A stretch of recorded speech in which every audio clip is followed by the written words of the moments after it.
안녕하세요. 오늘 저희가 함께 살펴볼 자료는요. 조엘 비키와 폴 스몰리가 쓴 개혁파 조직신학 제1권, 그중에서도 25장입니다.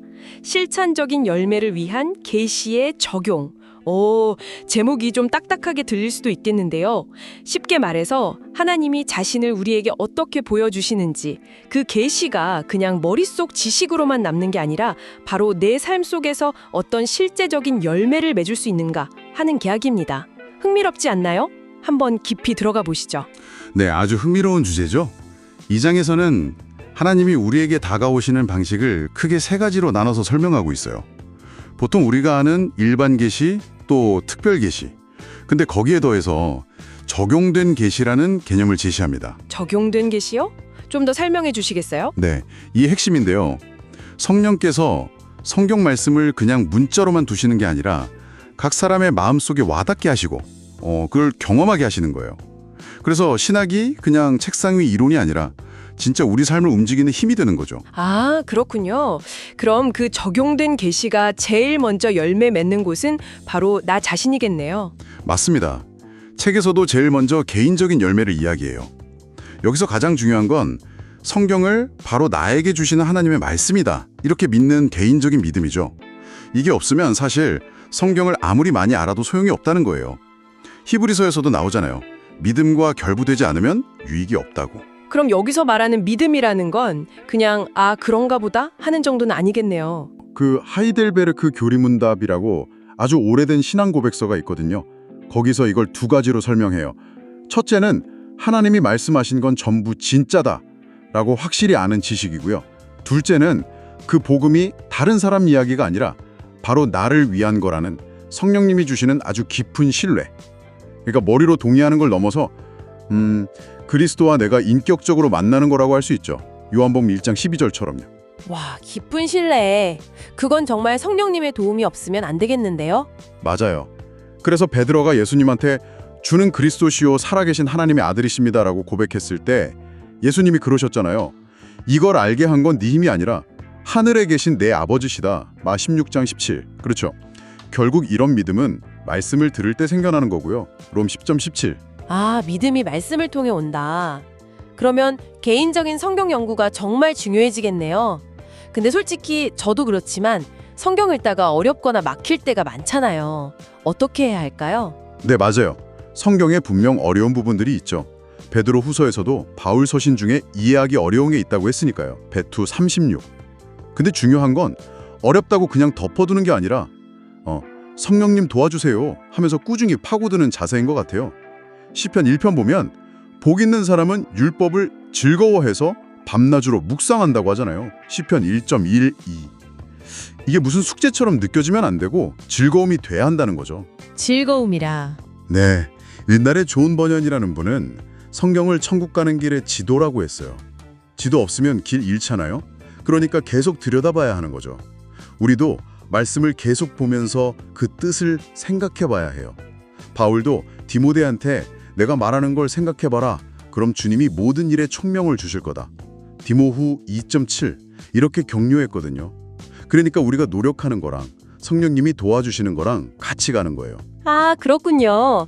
개인적인 믿음, 그리고 꾸준한 연구, 이게 결국 말씀 속에서 하나님을 경험하는 걸로 이어지는 거네요. 그냥 머리로 아는 게 아니라 진짜 만나는 경험 말이죠. 정확합니다. 요한복음 17장 3절에 영생이 뭐라고 나와 있죠? 유일하신 참 하나님과 그가 보내신 자 예수 그리스도를 아는 것. 여기서 안다는 건 그냥 정보 습득이 아니에요.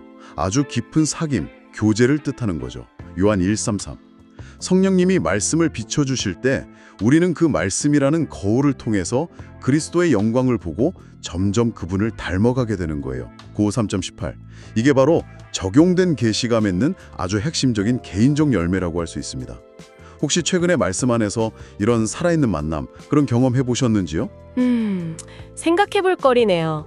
개인적인 차원을 넘어서 이 살아있는 말씀은 이제 자연스럽게 가정으로도 이어지겠죠. 네, 그렇죠.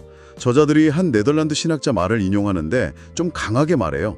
성경 없는 가정은 방향키 없는 배와 같다고요. 그만큼 성경이 가정생활의 중심이 되어야 한다는 거죠. 특히 부모님들한테는 자녀들에게 말씀을 부지런히 가르쳐야 할 책임이 있다고 강조하고요. 신 4.9, 시 78.5. 아, 신명기 6장 말씀이 딱 떠오르네요. 거기 보면 아주 구체적으로 나오잖아요. 먼저 부모가 말씀을 마음에 새기고 6절, 그 다음에 자녀에게 부지런히 가르치라고 7절. 근데 그 부지런히 가르치다는 히브리 원어가 샤난이라고 날카롭게 하다, 별이다 이런 뜻이라고 들었어요. 되게 인상 깊었거든요. 오, 맞아요. 정확히 아시네요. 그게 그냥 반복해서 말해주라는 걸 넘어서는 의미죠. 자녀의 마음판에 말씀이 깊이 새겨지도록 마치 칼을 갈듯이 날카롭게 다듬어서 가르치라는 거예요. 그리고 그 가르침이 뭐 특별 활동처럼 하는 게 아니라 집에 앉았을 때든지 길을 갈 때든지 누워있을 때든지 일어날 때든지 16.7 그냥 일상생활 속에서 계속되어야 한다는 거죠. 와, 그럼 여기서 부모의 실제 삶, 그러니까 모범이 진짜 중요하겠네요. 말로는 이렇게 가르치면서 행동은 다르면 아이들이 금방 알잖아요. 결정적으로 중요하죠. 어떤 청교도는 그런 말도 했어요. 위선적인 신앙인의 진짜 모습은 그 집에 가보면 안다고요. 그렇죠. 자녀들은 부모가 진짜로 하나님을 믿는지, 자기를 사랑하는지, 하나님을 두려워하는지 이런 태도로 보면서 제일 큰 영향을 받아요. 죄를 그냥 가볍게 넘기거나 하나님을 함부로 대하는 말이나 행동 이런 건 자녀에게 정말 독과 같은 거죠. 부모가 먼저 말씀을 소중히 여기고 그대로 살려고 애쓰는 모습을 보여주는 것, 그게 최고의 교육입니다. 그러고 보니 신명기 6장에서 자녀교육 명령 바로 앞에 그 유명한 쉐마 말씀이 나오잖아요. 이스라엘아 들으라, 우리 하나님 여호와는 오직 유일한 여호와이시니 너는 마음을 다하고 뜻을 다하고 힘을 다하여 내 하나님 여호와를 사랑하라. 4절 5절. 이 순서에도 의미가 있을까요? 아주 중요한 포인트를 짚으셨네요. 네, 의미가 크죠. 하나님을 먼저 사랑하는 것, 그리고 그 사랑의 자연스러운 결과로서 자녀에게 하나님을 알려주는 교육이 따라온다는 걸 보여줘요. 자녀 교육은 하나님 사랑의 표현이라는 거죠. 그리고 하나님은 약속을 지키시는 분이니까 그분을 사랑하고 그분의 말씀을 지키는 사람들에게는 수천 대에 이르기까지 신실하게 복 주시기를 기뻐하신다고 약속하셨고요. 신 7.9. 그게 자녀의 구원을 무조건 보장하는 건 아니겠지만 네, 그건 아니죠. 하지만 부모가 성경을 가르칠 때 그 말씀 자체가 자녀에게 그리스도 예수 안에 있는 믿음으로 말미암아 구원에 이르는 지혜가 있게 할 수 있는 아주 강력한 도구가 된다는 겁니다. 그렇군요. 개인과 가정을 넘어서 이제 교회 공동체로 한번 넘어가 볼까요? 하나님은 우리를 혼자 신앙생활하라고 부르신 게 아니라 하나님의 백성이라는 공동체로 부르셨으니까요. 네, 맞습니다. 이 계시의 적용은 반드시 공동체적인 차원을 가져요. 교회는 그냥 취미 맞는 사람들 모임이 아니잖아요. 성령의 능력으로 세워지고 또 그리스도의 말씀으로 다스려지는 하나의 유기적인 몸이죠. 바울이 고린도 교인들한테 뭐라고 했냐면 단심들은 먹으로 쓴 게 아니라 살아계신 하나님의 영으로 쓴 거고 돌판이 아니라 육의 마음판에 쓴 그리스도의 편제 고 3.3라고 했어요. 이게 무슨 뜻이겠어요? 교회 자체가 적용된 계시의 살아있는 증거, 그 자체가 되어야 한다는 거죠. 와, 그리스도의 편지. 그렇다면 요즘 그런 분들도 있잖아요. 말씀으로 하나님을 경험했다고 하면서도 교회 공동체는 떠나서 혼자 신앙생활 하시는 분들. 그건 좀 모순된다고 볼 수도 있겠네요. 저자들도 바로 그 점을 꼬집어요. 요한이서 2.90. 그리스도의 몸인 교회에서 일부러 떨어져 있으면서 그리스도랑 아주 생생한 관계를 맺고 있다. 이건 좀 말하기 어렵다는 거죠. 앱 4114. 물론 교회에 부족한 점이 없을 수는 없겠죠. 하지만 비판만 하기보다는 나 자신과 우리 교회를 위해서 기도하는 게 먼저 필요하다는 거예요. 한번 돌아보면 좋겠어요. 내가 속한 교회는 정말 말씀의 공동체인가? 서로 사랑하고 순수한 가르침을 나누고 거룩한 삶을 함께 살아가려고 애쓰고 있는가 하고요. 이 공동체 안에서 그럼 목회자의 역할은 뭘까요? 어떤 역할을 해야 할까요? 하나님께서 약속하셨죠. 자기 마음에 맞는 목자들을 주셔서 그들이 지식과 명철로 양육하게 하겠다고요. 렘 3.15. 여기서 지식은 당연히 하나님을 아는 지식이고 명철은 그걸 삶에 어떻게 적용할지에 대한 지혜를 말하는 거겠죠. 그래서 목회자는 바른 교리, 그리고 경건한 삶, 이 둘의 균형을 잘 잡아야 해요. 저자들은 이걸 지성적인 경건이라고 부르더군요. 설교만 중요한 게 아니라 신방 같은 개인적인 돌봄에서도 말씀을 나누고 함께 기도하는 것, 이게 핵심인 거죠. 물론 성도들도 목회자를 그냥 회사 상사처럼 대하는 게 아니라 말씀을 전하는 사역자로 존중하고 또 사랑으로 권면할 때 잘 받아들이는 자세가 필요하고요. 말씀으로 이렇게 잘 세워진 공동체라면 자연스럽게 그 말씀을 주변에도 전하고 싶어지겠네요. 복음 전도와 선교에 대한 이야기도 나오죠? 네, 당연히 나옵니다. 진짜 신앙은 안으로만 머물지 않고 반드시 밖으로 흘러가게도 있어요. 예수님도 부활하시고 나서 제자들에게 성경을 깨닫게 해주신 다음에 모든 민족에게 가서 복음을 전하는 증인이 되라고 명령하셨잖아요. 눅 24.45에서 마 28.18에서 20. 말씀의 백성이라면 당연히 복음 전파의 사명을 받은 거죠. 로마서에서도 말하잖아요. 듣지도 못한 일을 어떻게 믿겠느냐. 전파하는 사람이 없는데 어떻게 듣겠느냐. 롬 10.14, 15. 이건 뭐 특별한 사람만 하는 게 아니라 우리 모두에게 주어진 사명입니다. 그럼 우리가 이 사명에 동참할 수 있는 구체적인 방법들은 어떤 게 있을까요? 좀 더 실제적으로요. 저자들이 몇 가지를 제시하는데요. 일단 추수할 일꾼 좀 보내달라고 기도하는 것. 마 9.38. 이게 중요하고요. 또 지금 현장에서 말씀을 전하는 분들을 위해서 기도해 주는 것. 골 4.2에서 4. 이것도 빼놓을 수 없죠. 그리고 재정적으로 선교나 사역자 훈련 같은 걸 후원하는 것도 방법이고요. 근데 사실 가장 중요한 건 우리 각자의 삶의 자리에서 지혜로운 삶과 또 말로써 복음을 보여주는 거예요. 골 4.5에서 6, 딧 2.1에서 10. 우리의 변화된 모습 자체가 아주 강력한 메시지가 될 수 있거든요. 그렇군요. 삶으로 보여주는 것. 교회 지도자들에게는 특별히 더 강조되는 부분 같은 게 있었나요? 네, 있었습니다. 그건 바로 하나님의 말씀에 전적으로 의지해야 한다는 점이에요. 잠 3.5. 내 생각이나 내 경험, 내 지혜가 기준이 되면 안 된다는 거죠. 항상 성경은 뭐라고 말하는가 이걸 묻고 솔로몬처럼 듣는 마음을 구하고 왕상 3.9.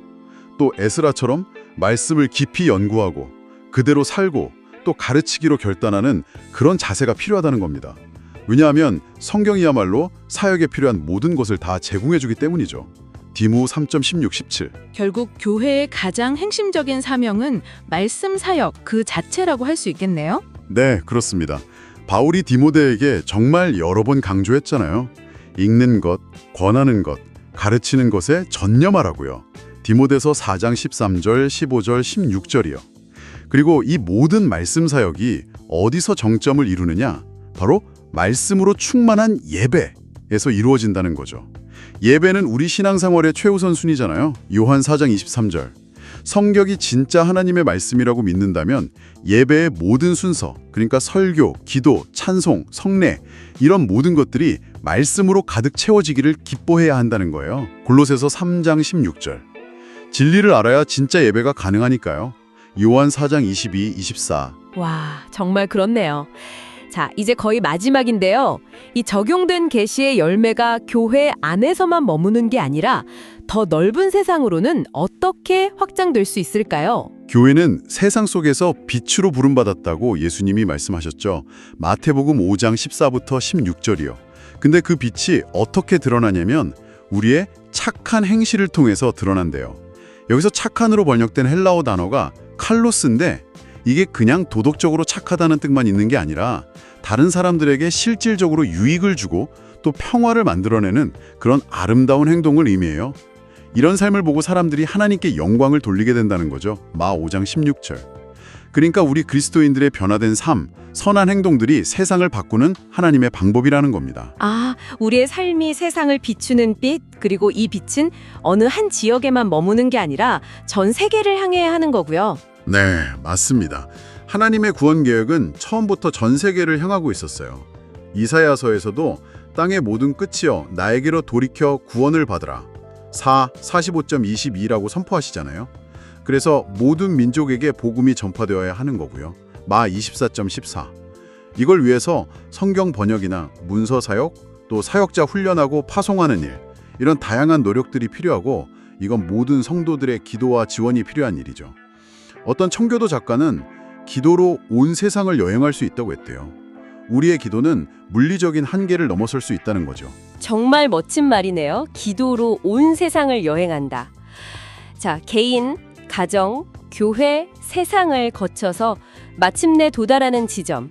이 궁극적인 열매는 뭐라고 할 수 있을까요? 그건 바로 하나님께 영광, 라틴어로는 솔리데오 글로리아입니다. 오직 하나님께 영광이란 뜻이죠. 종교개혁의 아주 중요한 원리 중 하나였고요. 지금까지 이야기한 적용된 계시의 모든 열매들, 그러니까 개인의 변화, 가정의 회복, 교회의 성장, 세상의 변화, 이 모든 것들은 결국 하나님의 영광을 드러내기 위한 거예요. 우리가 말씀 속에서 하나님의 그 놀라운 영광을 발견하게 될 때 우리는 자연스럽게 믿음으로 하나님께 영광을 돌리게 되는 거죠. 아, 결국 우리가 신학을 공부하고 성경을 읽는 목적 자체가 하나님을 더 깊이 알고 그분께 영광을 돌리는 데 있는 거군요. 네, 정확합니다. 신학은 그냥 머리로 아는 하나님에 대한 지식 축적이 아니에요. 하나님을 영화롭게 하는 삶을 어떻게 살아갈 것인가에 대한 가르침이죠. 그리고 이 하나님의 말씀은 절대로 헛되이 돌아오는 법이 없고 반드시 그 뜻을 이루신다고 약속하셨어요. 어떤 방해도 이 말씀을 막을 수 없고요. 이 말씀이야말로 우리 눈을 뜨게 하고 갇힌 자를 풀어주고 죽었던 영혼을 살리시는 하나님의 능력 그 자체입니다. 그렇다면 이 모든 과정을 통해서 우리는 인간이 창조된 가장 근본적인 목적, 바로 하나님을 영화롭게 하고 영원토록 그분을 즐거워하는 것을 이루게 되는 거네요. 아, 정말 가슴 벅찬 결론입니다. 솔리데오 글로리아. 네, 오늘 저희는 개혁파 조직신학 1권 25장을 통해서 하나님의 말씀이 성령의 능력으로 우리 삶에 어떻게 적용되는지, 그리고 그 결과로 개인, 가정, 교회, 또 세상 속에서 어떤 구체적인 열매들을 맺게 되는지, 마지막으로 이 모든 것이 어떻게 하나님께 영광을 돌리는 것으로 귀결되는지 함께 살펴봤습니다. 오늘 이야기의 핵심은 이거였던 것 같아요. 말씀은 그냥 박물관 유물납좀 문자가 아니라 지금도 우리를 변화시키고 하나님과 살아있는 관계를 맺게 하는 적용된 계시라는 것. 네, 맞습니다. 이 많은 이야기들 중에서 특별히 마음에 와닿거나 이거구나 했던 부분이 있으셨나요? 그리고 혹시 그 깨달음이 앞으로 하나님의 말씀을 대하는 방식에 어떤 작은 변화라도 가져올 수 있을지 잠시 한번 조용히 생각해 보시면 어떨까 싶습니다. 저희는 다음 시간에 더 흥미로운 탐구로 다시 찾아뵙겠습니다.